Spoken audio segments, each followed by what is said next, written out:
দেখো আজ আবার একটা এত সুন্দর জবা ফুটেছে এই গাছটায়। এই নিয়ে তিনটে ফুটো, ছোট্ট গাছ একদম। Hello friends, good morning, welcome to my channel, welcome to A mini blog. আজ গুরু পূর্ণিমা। সবাইকে জানাচ্ছি গুরু পূর্ণিমার ভীষণ ভীষণ ভীষণ শুভেচ্ছা। আর আমি দেখো এদিকে স্নান টান করে রেডি হয়ে করে ফেলেছি পুজো। আমার ঠাকুর ঘরে রং হচ্ছে, ভীষণ অসুবিধা। কথা ছিল গুরু পূর্ণিমার আগেই ঠাকুর ঘরটা কমপ্লিট করে দেবে, কিন্তু এই দুদিনের এত বৃষ্টিতে ওরা কাজ করতে পারেনি, রং টানছেই না, শুকোচ্ছেই না। তো আমি এই ঘরে কিভাবে পুজোটা করেছি তোমাদেরকে একটু দেখাই, দাঁড়াও। আমার ঠাকুরেরা এখন এইভাবে রয়েছে, ঠিক খুবই অসুবিধার মধ্যে আমি ওই যে গুরুদেবকে সাজিয়েছি।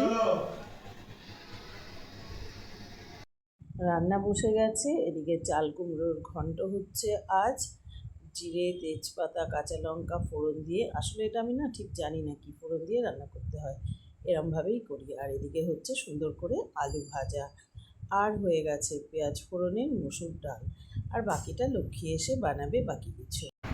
পুরো রান্নাবান্না সমস্ত কিছু কমপ্লিট, লক্ষ্মী করে দিয়ে গেল বাকিটা। মাছ, চিকেন, এই সমস্ত স্টুডেন্টদেরও তো আছে।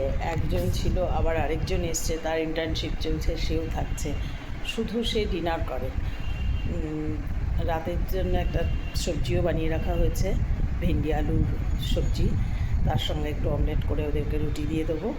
এই সমস্ত কিছু পুরো সকালের কাজ কিন্তু কমপ্লিট হয়ে গেছে। আজ এত সকাল সকাল সব কিছু করে একদম পুরো ফ্রি হয়ে গেছি।